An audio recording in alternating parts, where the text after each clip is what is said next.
話，第二條咧比較有多啲嘢可以講嘅。雖然啦快手嘅同學應該一睇到均勻嘅光線，光係四方八面嚟嘅，係咪？四方八面都有光線。咁當然啦，佢應該向上生啦。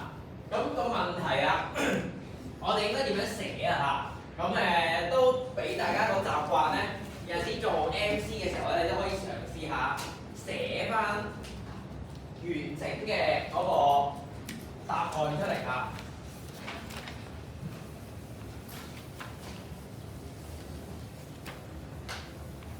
課大家咧温習用嚇。之前教大家判斷，嗰個嘢向上生會唔會向左彎、向右彎？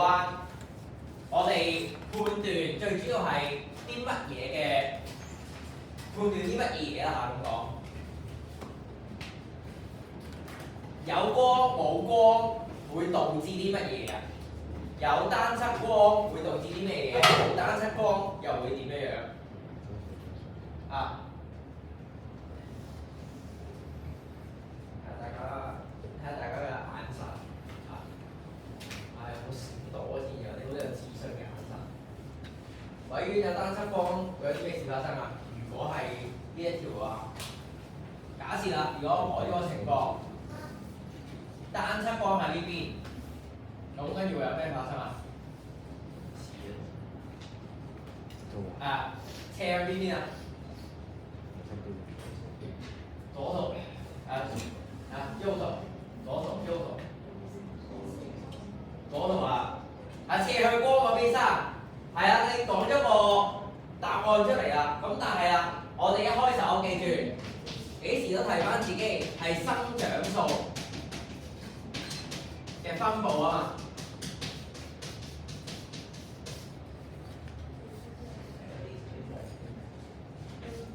生長數嘅分佈係原來單側光會令到啲生長數喐去背光嗰一邊，或者遠離光嘅方向，然後先導致你會見到嘅嗰一個反應嘅。咁呢個係第一步我哋記住用翻呢一個東西去諗。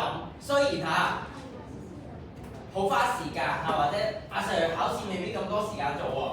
你平時做練習嘅時候有個習慣考試唔使寫晒出嚟啦，當然。而家均勻嘅光線頂端係有生長數嘅，分佈亦都均勻，所以佢應該係向上生長。分佈係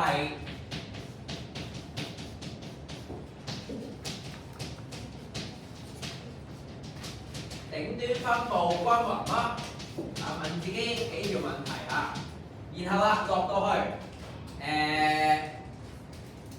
喺我哋嘅現場區，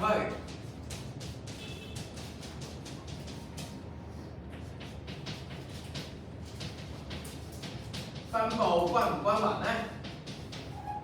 如果均勻嘅話，就係打直線如果唔均勻，先會有彎曲嘅情況咁所以呢條向右唔啱有生長數唔會沒有生長啦，都唔啱所以係得 A 同 B 俾你揀嘅啫。咁咧 A、B 嘅分別就係你要睇翻 Q 啦。其實有冇迅速咧就唔知個答案點解咁寫但係你判斷唔到咁 Q 咧最主要比較嘅就係冇頂端。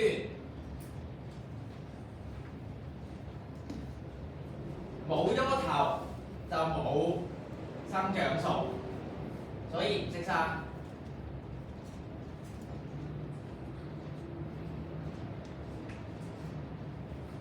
所以咧最完整嘅解應該係咁樣嘅咁當然啦，快手嘅同學有光向上生，冇光唔生。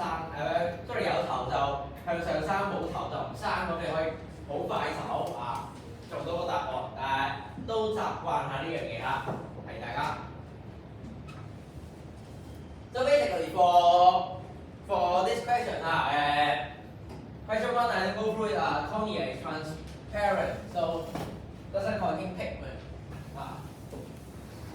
colorless, transparent, so light can pass through. So nothing special. And for the second one, it can be straightforward. And there you got the intact head, it will grow straight upward. Or it will grow, you got the tip removed, it won't grow. But also remind yourself about one thing, the auxin distribution.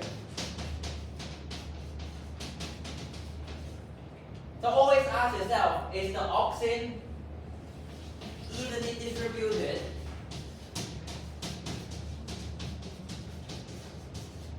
In the tip, is it evenly distributed?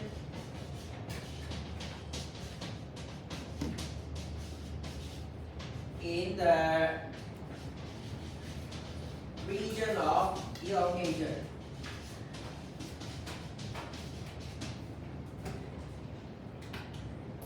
So in this case, for P, it's evenly distributed because the light is even or is uniform. And for Q, no tip, so that no growth, no tip, no auxin, no growth. So it should be not too difficult. So you can do it quick, but make sure you when you do your revision, make the version complete, so you know all the knowledge you have to write. 第三四條就係一個你見過嘅嘢嚟嘅，喺你嘅温習卷嘅唔知第一題定第二題啊。咁咧，我將佢 cut 咗少少。咁咧冇細胞 P 有咩毛病？呢條你應該見過嘅，冇細胞 P 聽唔到嘢啦，因為探測唔到聲音。但係咧 X、Y、Z 嗰個敘述啦，咁呢一個咧有少少要考大家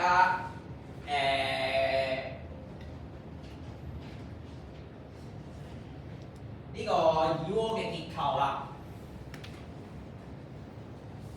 耳蝸嘅結構。嗱，你可以寫呢份卷度，或者咧你可以喺書度畫一畫都得咁但係咧書好似比較少用呢一種圖咁咧我哋嘅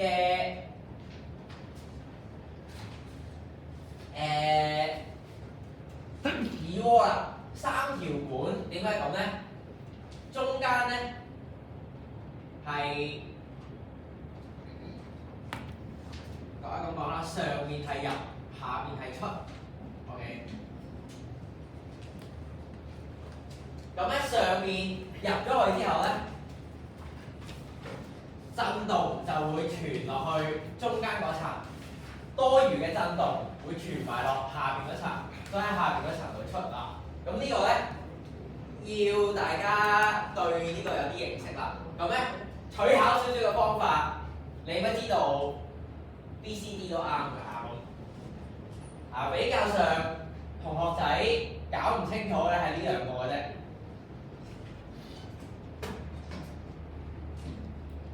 而呢一條咧，仲有一個圖可以幫到大家嘅，大家都見過嘅咁咧就係喺你功課入邊咁可能呢個咧就會仔細啲。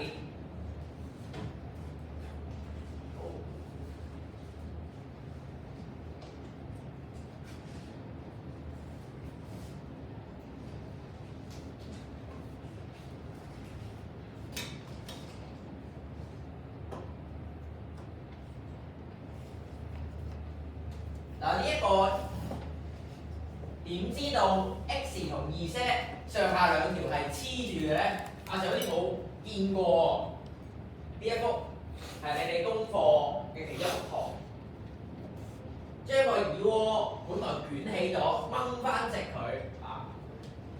上面係卵圓窗，下面係圓窗，所以上面入，下邊出，咁咧。上面同下面嘅管咧係互相連接嘅，呢幅圖係俾過大家睇嘅不過咧冇好指明講到個答案喺邊一度啦。咁所以咧可以 mark 翻低啦。如果 in case 你之後真係喺考試再見到呢啲題目咁對耳蝸結構會認識多咗啊3、4係咁。第5唔講啦，外面灰質入邊白質嘅啊，自己睇翻書啊。係一係就係大小腦，一係就係連水隻水啊，得2個組合嘅啫。你揀翻啱嗰個應該就冇問題啦。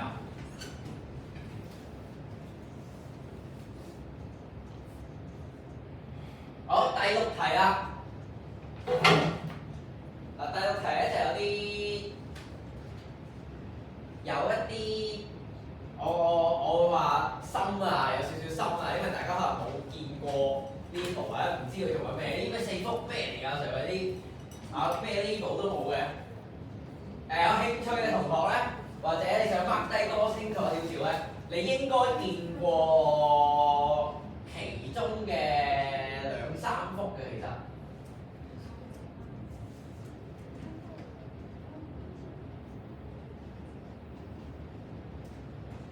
雖然呢一幅咧未必咁清晰啊，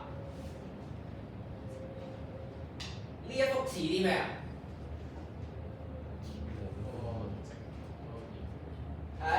對嚟講啊，植物嗰個葉嗰係植物，你哋學葉片結構。上年嘅時候啊，雖然好耐之前啊，成年前啊，上面係乜乜葉肉，下面係乜乜葉肉啊？子怡上面係咩葉肉啊？哇！即刻震驚咗死啦！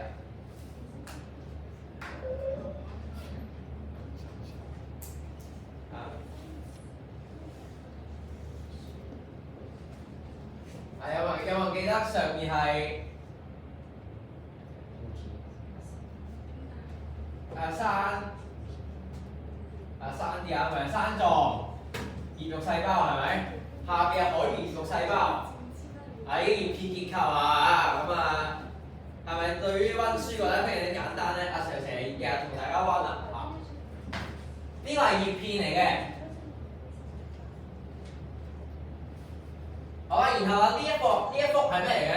呢一幅咧用呢一個細胞去幫你啊，呢個係一個白血細胞啊。咁咧喺我哋學免疫系統嗰課，我哋會學㗎啦。點解佢咁樣衰啊？奇奇怪怪嘅一個樣啊，咁我會講。呢一個咧，大家就真係問好啦，好啊。咁呢個唔好話大家阿 Sir 都問好啊，我都唔知係咩嚟嘅。咁樣講佢嘅特徵冇乜啊，但係啦，呢一幅點解係答案咧？點解揀佢咧？為何啊？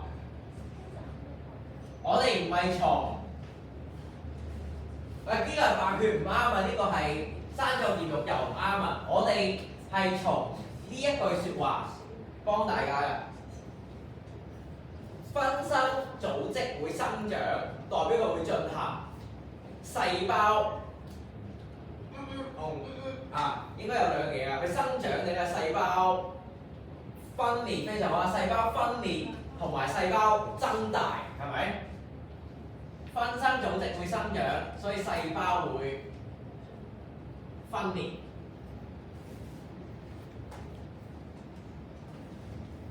呢一個係分裂緊嘅細胞，你哋第11課係見過呢個圖嘅。你死人會問呢個睇下又有冇記得？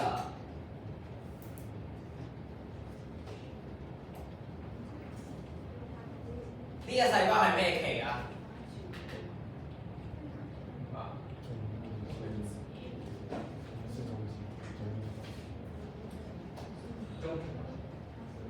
中期。後少少要。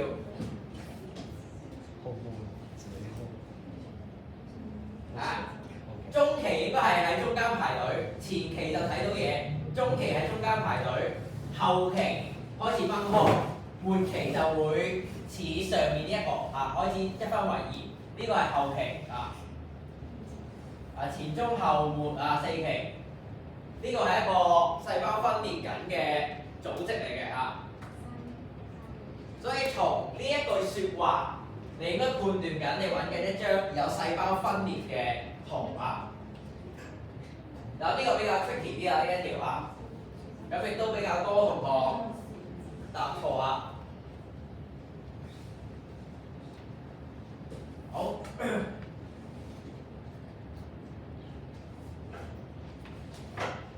Okay, for this one, for question 4 question 4 3 and 4 you have already seen the diagram, but question 3 you haven't seen it really seen the whole question before, but then you can mark up one is the upper one is in, the lower one is out, and then the vibrations travel along this way, from the upper channel to the lower channel. And actually, in your homework 4, there's a picture showing it the exact same structure is a cochlea, but in a different view. So it also tells you X is continuous to Z. The picture I just show to the Chinese class now. It will be something like this. So this one. So X is the upper channel is continuous with the lower channel. So then you can get what's wrong. And 4 I skip it. You have already seen the same question in the revision paper. 5 is also straightforward. Outer gray matter, inner is white matter. So you only got 2 pairs, okay? 2 pairs. Either you choose the cerebrum or cerebellum. A cerebellum is a 1 pair. They have the same distribution. The other pair is the medulla as well as the spinal cord. Then you choose the correct one. If you don't know, take a look at the book.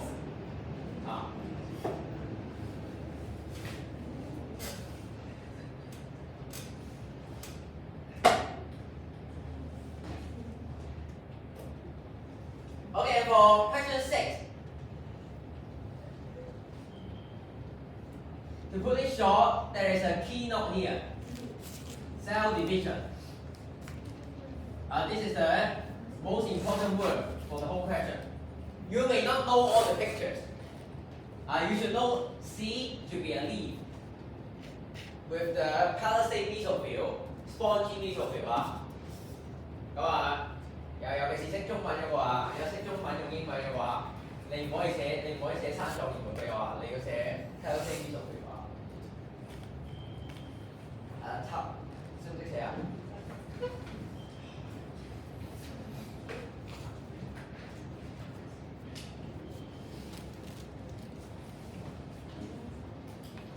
？Palisade mesophyll and it's spongy.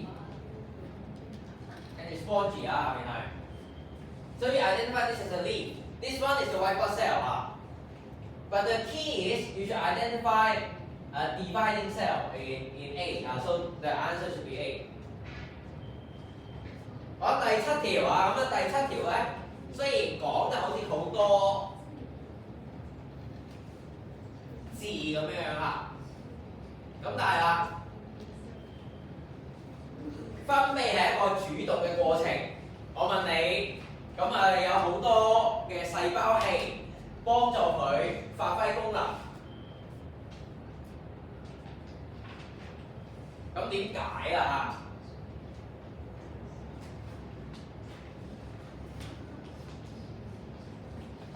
好，咁呢個咧又可以寫下啦。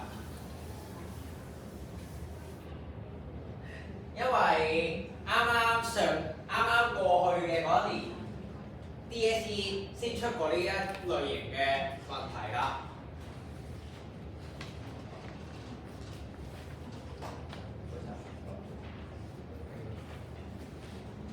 好。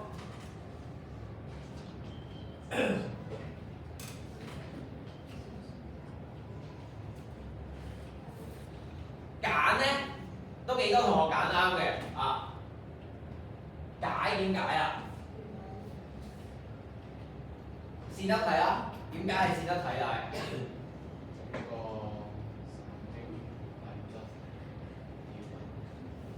整個神經遞質要又俾你啱咁你咁講都啱，但係根據呢條題目咧，如果呢條題目佢俾你嘅資訊佢冇話整神經遞質，但係佢講咗另外一樣嘢嘅。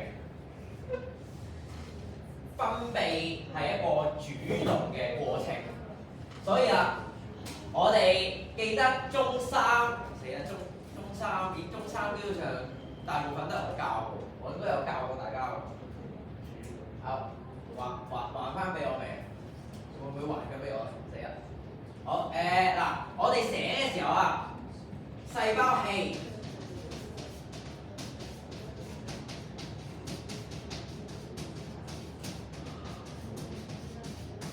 嘅功能配對翻落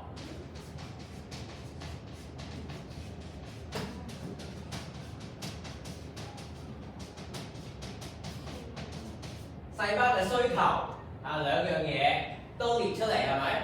線粒體可以進行呼吸作用，可以俾細胞啦進行呼吸作用，產生能量。然後分泌係一個主動嘅過程，需要消耗能量，所以佢有好多線粒體幫佢做呢樣嘢係咪？所以兩個問題或者兩個敘述啦。第一個敘述細胞係有咩用線粒體，咁我唔寫啦線粒體進行呼吸作用，產生能量啦。產生能量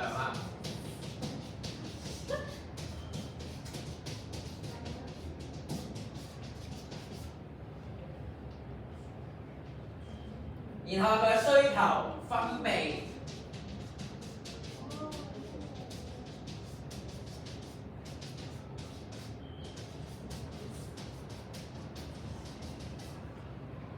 係主動嘅過程，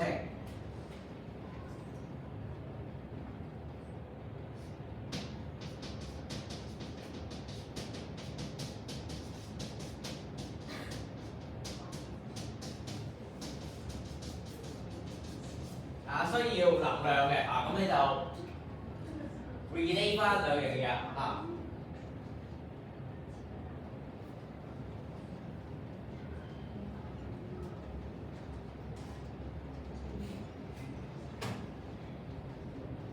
好，咁呢個不能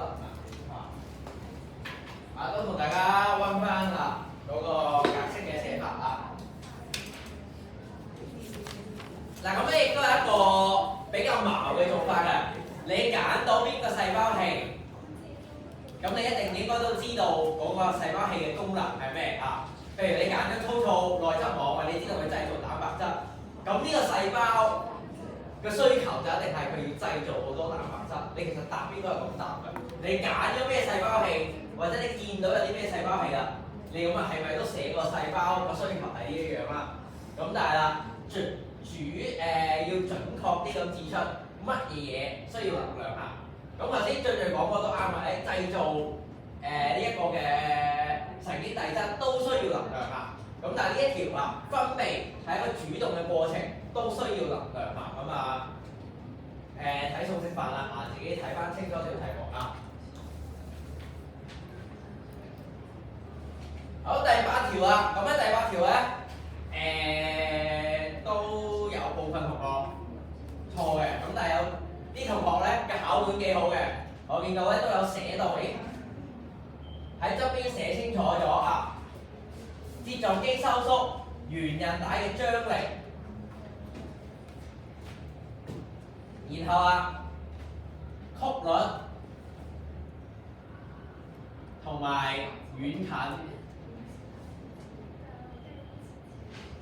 睫狀肌收縮，圓韌帶係放鬆，張力下降張力減少。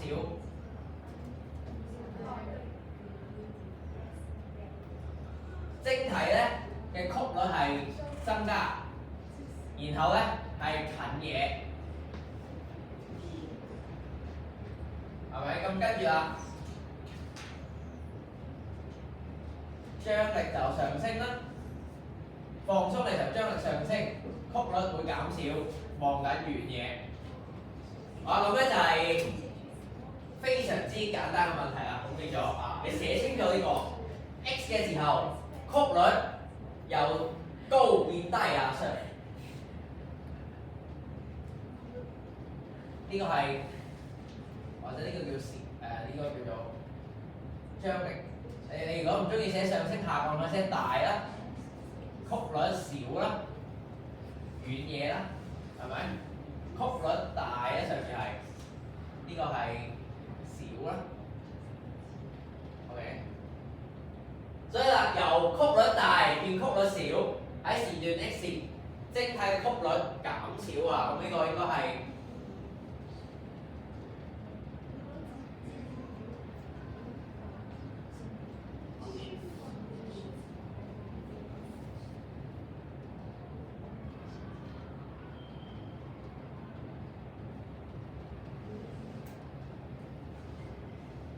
呢個應該啱㗎啦，係嘛？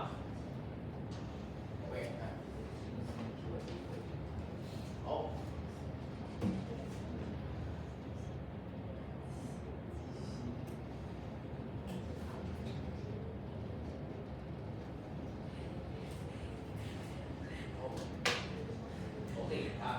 好，跟住啦，時段 Y 啊，圓韌帶嘅張力係減少嘅，咁你又對翻啦，由大變小，減少都啱啊。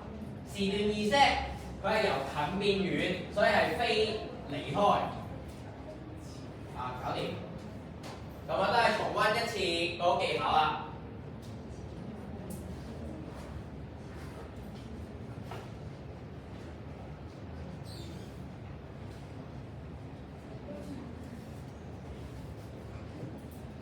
好，睇下佢。OK 好。冇問題。好，有問題舉手啊，記得。好，第9、第10咧，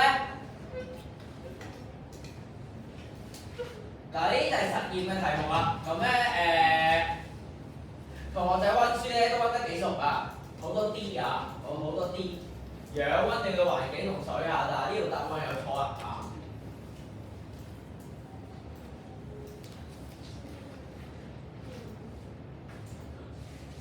咁之前講過啦，你要知道文法需要啲乜嘢條件？兩樣嘢，第一個佢係公平測試，只能夠有一個自變量；第二，一個有嘢睇，一個冇嘢睇，一個係陽性結果，一個係陰性結果。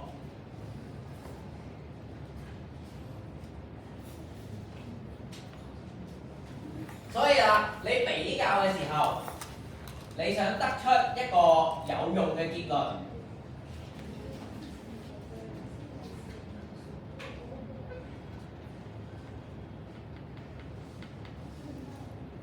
你基本上係呢3組去睇嘅啫，有效嘅比較啊，或者你比較啊，唔好講有冇效啦。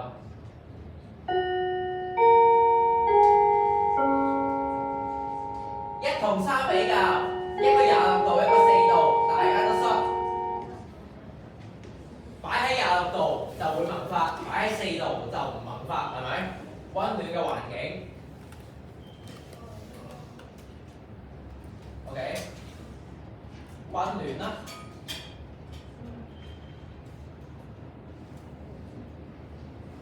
2同3比較需要啲咩啊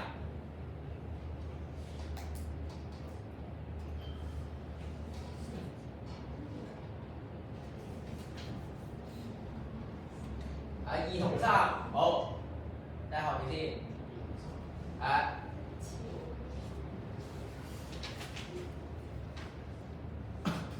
例如比較2同3，得出啲咩結論？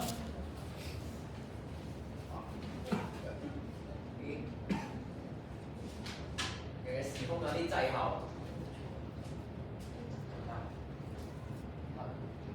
看不出，非常看不出。对，有2个变量，有2个变量不一样。種子需要水。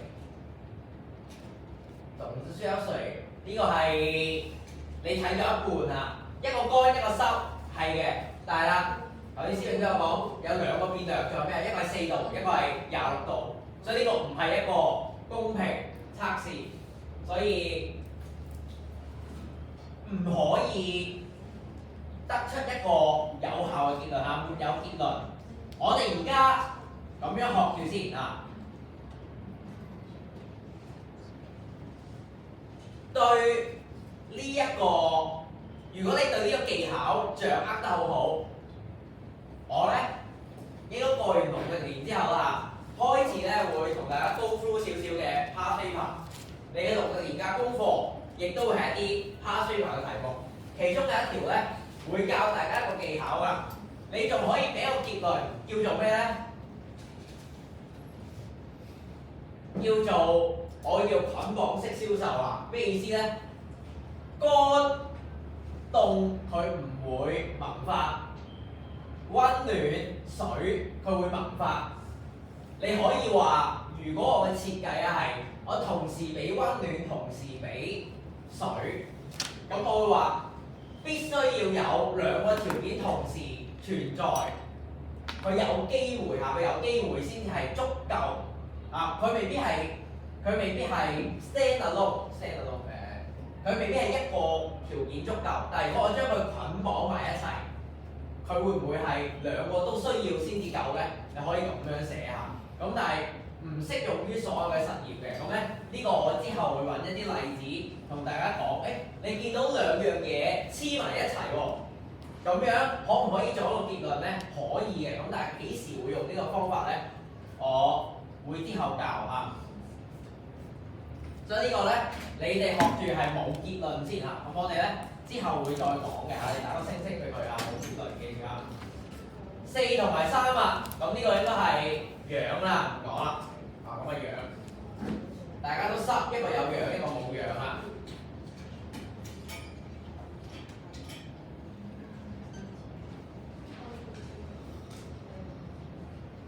好。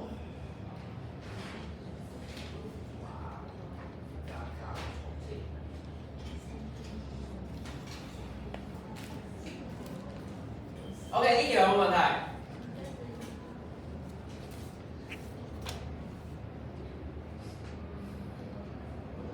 ？OK 好。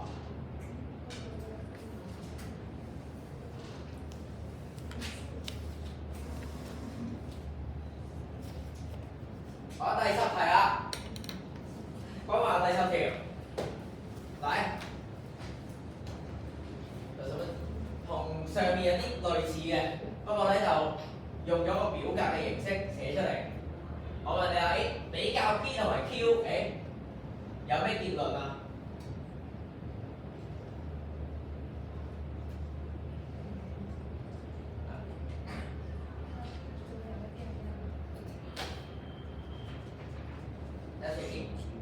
选哪个？第4个 D。为什么？对的，没错啊，没有结论。有2个变量对吧？有2个变量不一样，一个是温度，一个是光。對，沒錯啊。P 我知，又唔夠温度又唔夠光，又唔夠温度又冇光。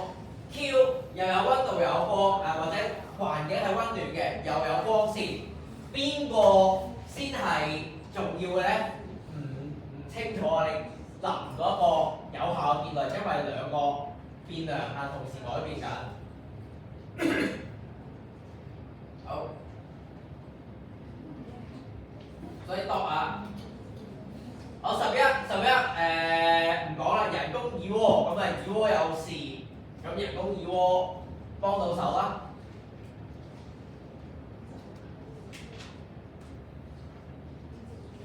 咁幫到啲咩手咧？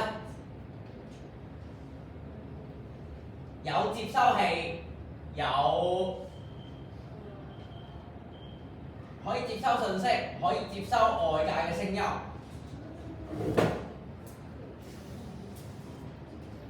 所以1、2啊，或者分顏色啊，分顏色俾大家。1呢一度接收外界嘅聲音，對應嘅係聽小骨有問題。聽小骨有事，外界嘅聲音傳唔到落去個耳蝸嗰度。但係啦，而家我用電子嘢啊，揾個電子嘅 sensor， 或者一個聲音嘅處理器啦，接收外面嘅聲音，你唔需要用聽小骨啦，直接傳到去電子嘅呢一個東西入邊啦。耳蝸受挫，咁佢係產生一個電子嘅信息，傳送去個電極度，然後直接傳落個神經嗰度。好啦，但係神經受損，咁我幫唔到你啦個腦有事都幫唔到你嚇，所以1同埋2呢條啊。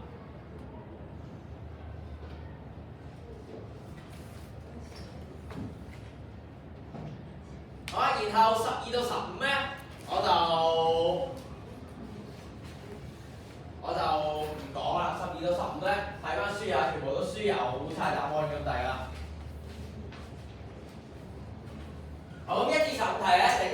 睇下有冇唔清楚啊，或者問好嘅啊。Okay, for question seven 啊。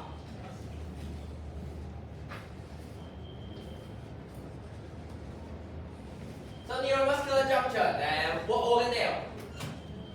So it should be mitochondria. Mitochondria should be the one providing energy by carrying out respiration. So the energy is used for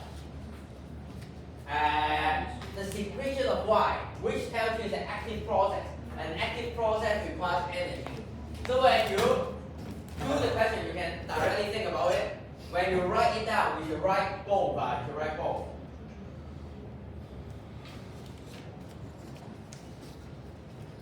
And question 8.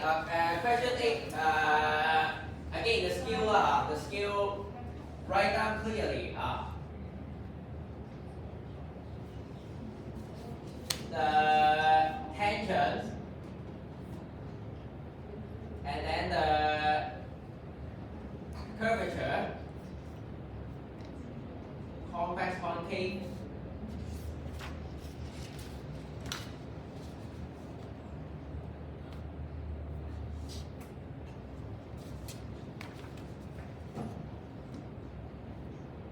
And then the distance as well. And the distance.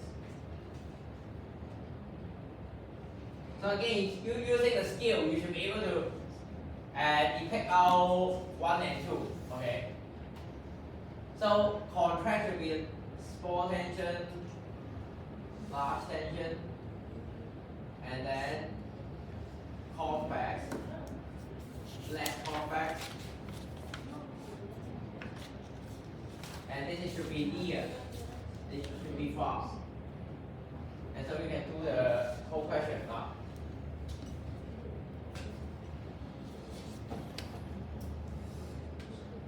Okay?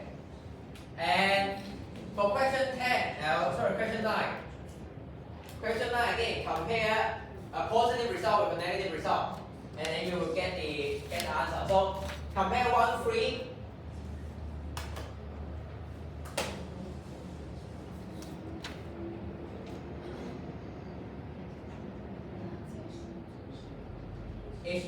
You should be able to tell warmth.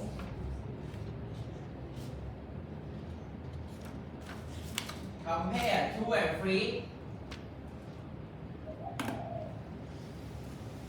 There's no conclusion because 2 independent variables.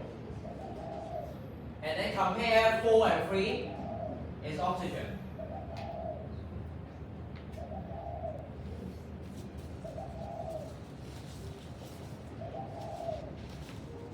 So warmth and oxygen. Oh. And 10 same idea. No conclusion. So 2 independent variables, no conclusion. And for 11, basically, if you want to circle it down, 1 corresponding to damage to earphones because it can pick up sound and transmit sound. And producing electrical signal will replace the function of the cochlea. The cochlea have the sensory cells. Sensory cells stimulated produce electrical signals. Okay.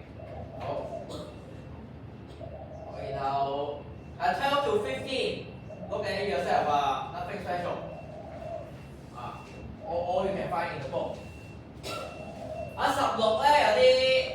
咧就有啲考翻少少前面嘅嘢。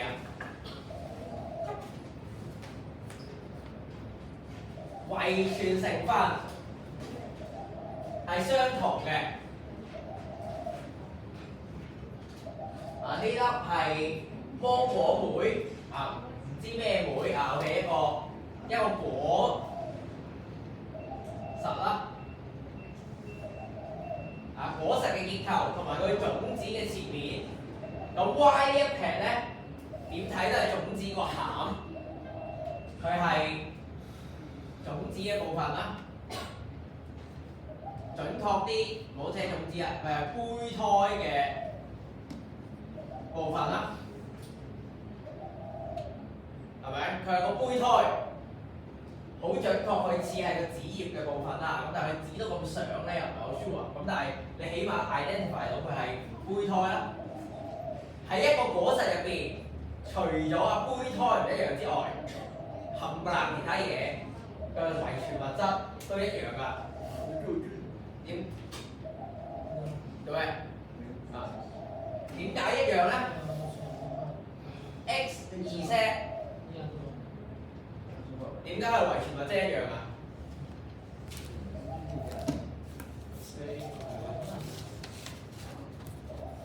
個 X 應該係個脂肪啊，脂肪壁啊。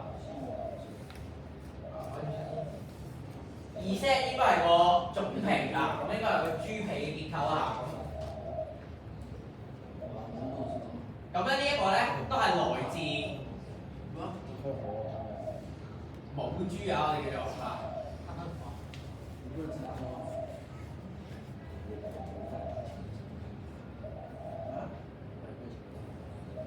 所以呢個咧考翻大家嗰個果實嘅結構啊。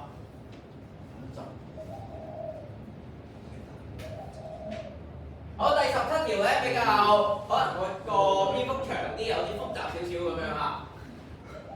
啱啱可以局部麻醉，佢話啦，其中一部分麻痹，但係俾咗個關鍵嘅資訊你，舌頭可以活動。OK， 舌頭喺度活動，咁即係代表啲咩啊？咁即係代表咗。起碼喐係喐得嘅 ，OK？ 喐得代表邊個神經元啊？如果運動神經元要正常係咪？可以活動，原來運動神經元係正常喎。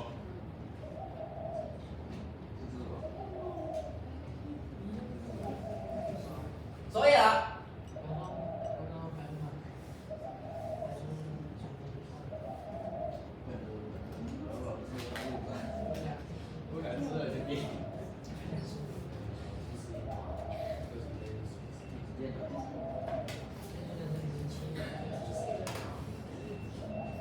凡係佢影響到運動神經元，應該都唔係答案。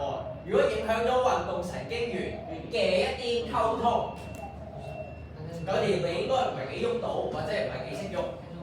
咁所以啦，A 唔啱 ，B 都應該唔啱。A 咧甚至乎個連接可能都有啲唔係咁準確啊。感覺神經元傳遞去到運動神經元，唔係個個地方有嘅嚇。咁A 應該唔係答案啦，牽涉咗運動神經元。B 都唔係答案，牽涉咗運動神經元。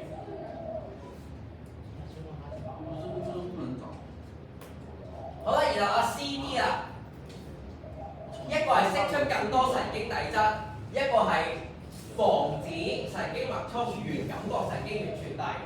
咁邊個會唔痛啊？D 會唔痛啦 ，C 會好痛啦，係咪 ？C 係釋出更加多嘅神經遞質，應該會活躍咗，唔係麻痹咗嚇。所以多啊。嗱呢條考，所以兩個部分啦，一運動要識得可以活動，要拉翻去運動神經元是否正常嗰度啦。第二啦 ，C、D 兩個選項分 C 係活躍 ，D 係麻痹㗎。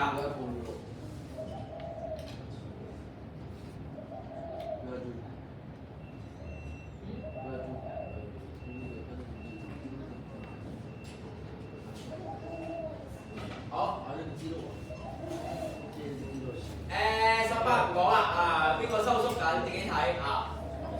揀鍵嗰啲咧就自己小心啲，鍵係唔會收縮嘅。講過啦，你 DSE 能夠收縮嘅嘢咧，都係肌肉嘅啫嚇，冇咩能夠收縮啊我哋。好，所以鍵 Q 鍵 S 係唔會收縮嘅，鍵 Q 鍵件 S 係負責傳遞力嘅。我再問一條深少少嘅、仔細少少嘅。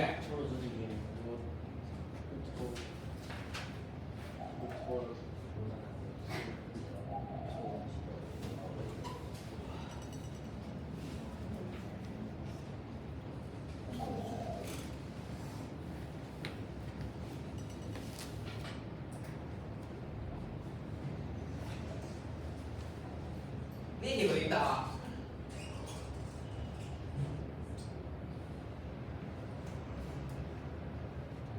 應該肌肉 P 收縮緊啦。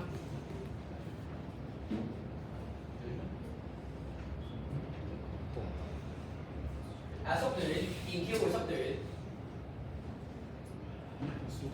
縮短有埋伸長嘅。縮短錯，伸長都錯。電 Q 係唔會縮短同伸長，電 Q 冇彈性，唔可以任意縮短伸長嘅。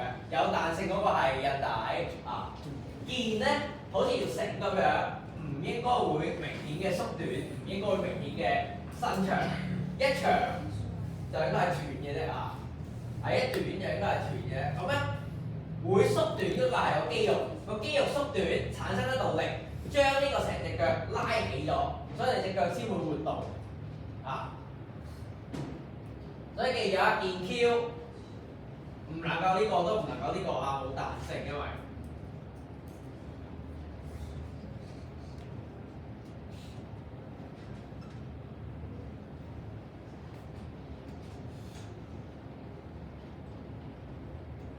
我哋咧一般咧係唔會講話，我哋嘅腱咧延長咗，所以導致佢點點點腱明顯縮短咗，所以點點點係唔應該盡量唔好寫因為佢呢個大家溫翻冇彈性嘅好，然後19嗱19咧看似就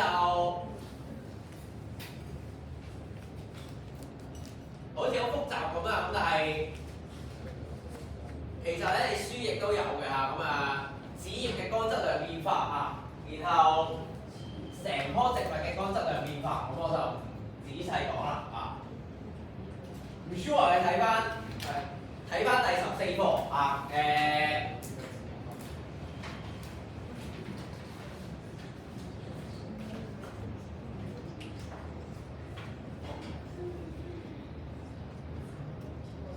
大家有啲困惑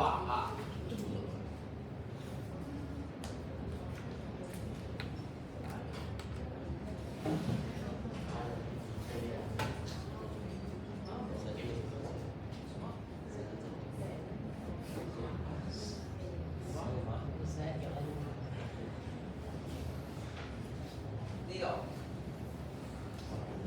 子葉成棵幼苗講完。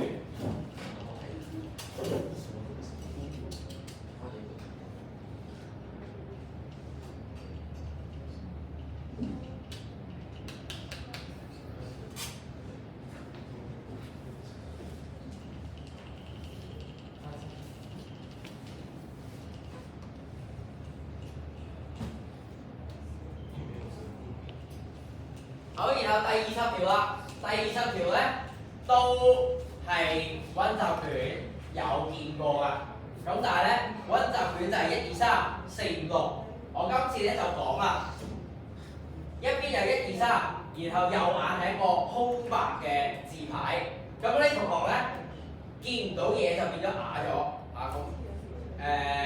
咁就唔應該，佢應該唔會因神經受損而不能説話嘅，佢最多係右眼或者佢嘅左大腦半球接收到右眼嘅信息，發覺冇字，佢都可以講嘢㗎嘛。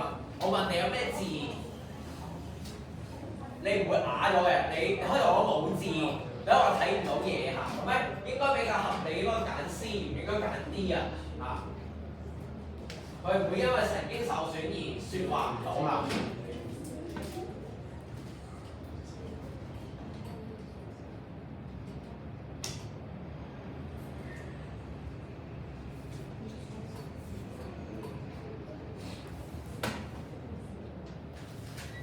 有21、22題啊。21、22咧，體內嘅啲器官。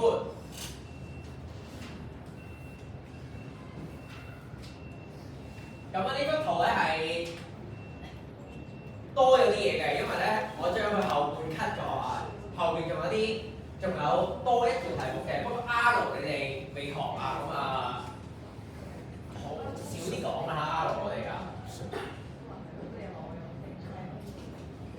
P 係肝 ，Q 係胰。我 R 有冇人知係咩㗎？加佢咩啊？腎臟係邊度？腎臟啊兩個 iPhone 啊。OK， 人兩邊啦。嗱好喺你哋體內啊，我哋會話胸腔以下、腹腔附近嘅部分，好少器官係左右嘅，所以咧呢個好容易譯啊，兩邊都有嘅嚇。左邊個腎，右邊個腎啊。咁我哋去到中六嘅時候咧，就會講呢一個嘅器官㗎，腎有啲咩用啊？咁啊腎嘅功能咧，我哋深入淺出少少啊，我哋唔會太過複雜啊，就係講佢嘅水分調節嘅功能啊。咁就啦，體內平衡啦，咁呢一個應該問翻血糖嘅啫，咁呢條冇乜特別啦。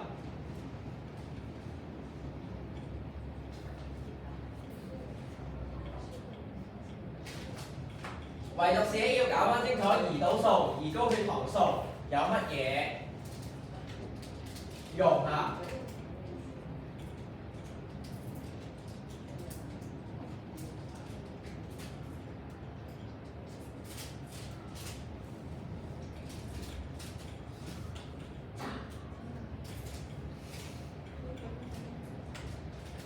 嗱，亦都提醒大家一樣啊，點解特登講呢條咧？書唔係有㗎嘛，隨點樣同講咧？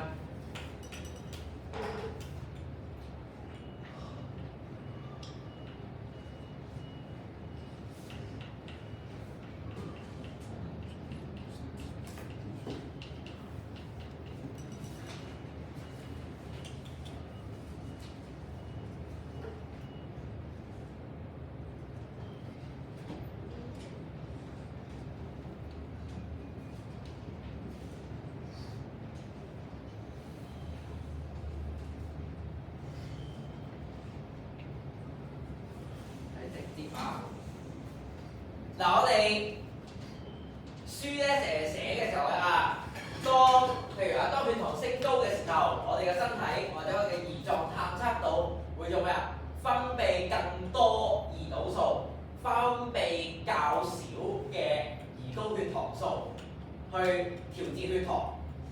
書點解唔寫？係因為有少啲胰高血糖素，所以乜。我哋成日話因為胰島素有啲咩用，所以乜。少咗一啲嘢，照道理係唔會引發一個反應嘅，直接啊，我先直接上引發一個反應。你去超級市場買嘢，俾少一次會唔會多咗嘢咧？應該係唔會㗎。你俾少咗激素，照道理係唔會直接引致個身體做出一啲咩嘅反應。但係話咁少咗係咪一定冇效咧？唔係。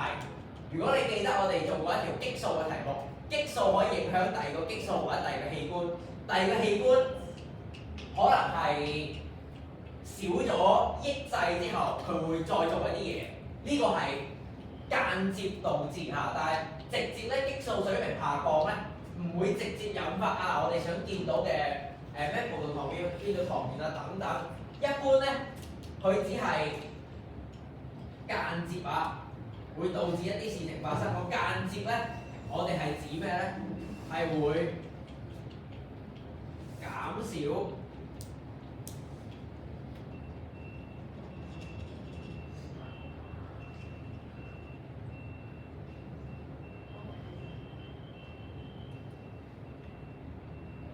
減少一啲嘅反應，可能係一啲抑制嘅反應啊。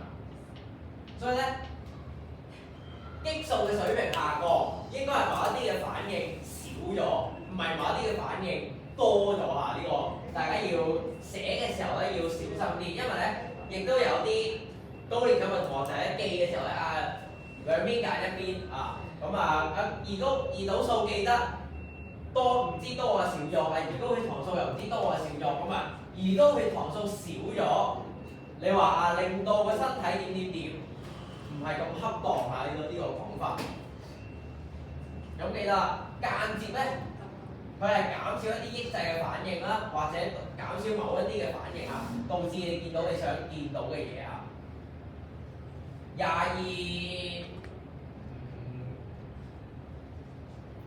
應該唔使講啦，咁呢個我哋睇翻書都應該有嘅。係啊嘛，22係唔 sure 㗎。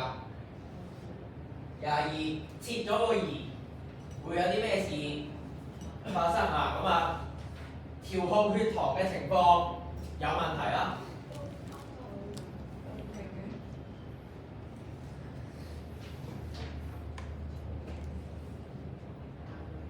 23、24唔講啦，呼吸停止導致死亡啦。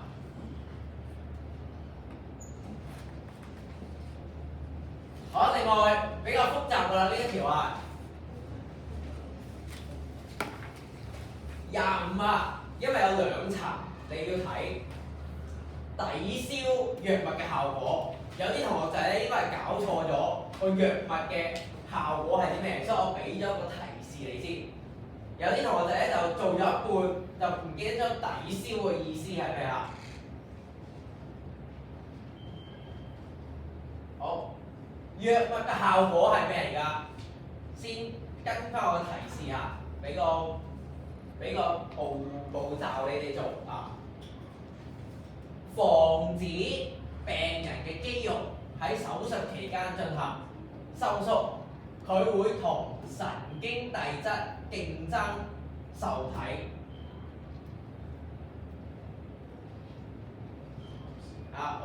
我同你爭凳仔坐，你會多咗機會坐得低定少咗機會坐得低啊？應該係少咗係咪？減少嚟到嘅。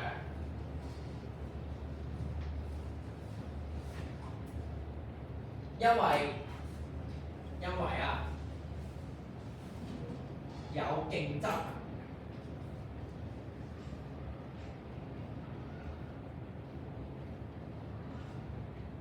所以會減少結合啊。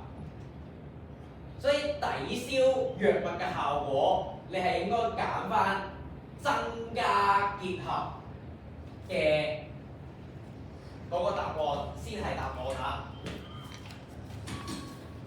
咁有啲同學咧就見到減少咗結合位，佢會競爭喎，所以咧直接寫減少結合嘅嗰啲答案咧就唔啱啦。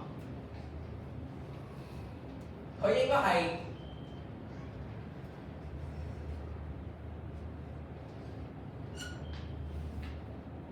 所以佢係增加結合。我唔寫啦，神經遞質同受體的結合啊。呢個一紮嘢啊，唔寫咁長啊。增加結合咁點做啦？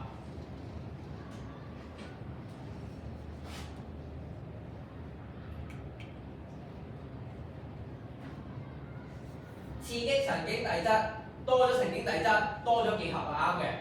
抑制分解神經遞質嘅酶，都係會多了神經遞質啦，所以一樣嘅啫。好，呢個係第25條啊，相對上麻煩啲啊。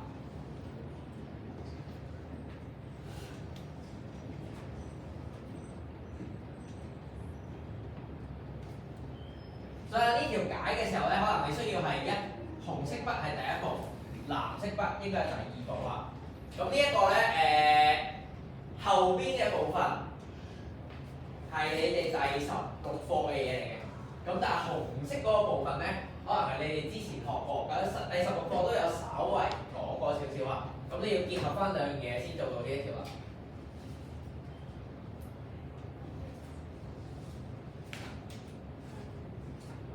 好，咁1至25條啊，嘅 MC 啊，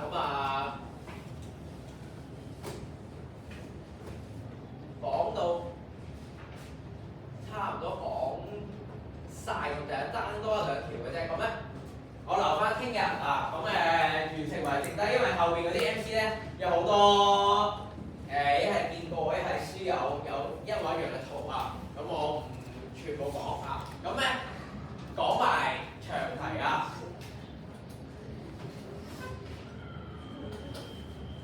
Okay, so for the English part, I'll kind of go through the remaining MCs tomorrow, and not all of them. Some of them are kind of straightforward, so I don't spend too much time on it. Especially when you can find the same picture in the book, so I'll skip that. So the last picture I'll talk about today is this one. So for the palm fruit and the seed inside. So the seed inside, this will be the structure of the fruit. Only the embryo, which is the Y part. The embryo is genetically different. The other parts are all the same in terms of genetic makeup. So X and Z, X, Z both comes from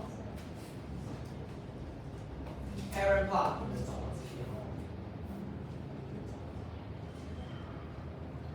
So then have the same genetic makeup should be X and Z up. So check it out.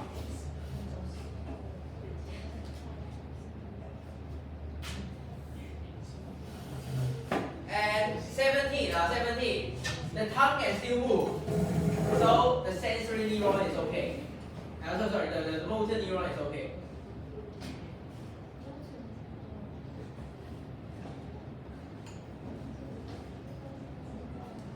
So any answer involving the motor neurons should be wrong. Because it can, as long as your tongue moves, your motor neuron should be intact. And C and D, so C is the wrong object because it increases the neurotransmitter and increases the response. 好啦，最後講一句啦，咁咧你哋應該係去到上堂咧，上到2月13號嘅，咁咧有約我1個月嘅時間嚇，咁咧大家咧呢1個月睇下有冇一啲可能你要 training 或者你要乜嘢課外活動嚇，緊到係放學後禮拜幾嘅，咁咧可能我要補1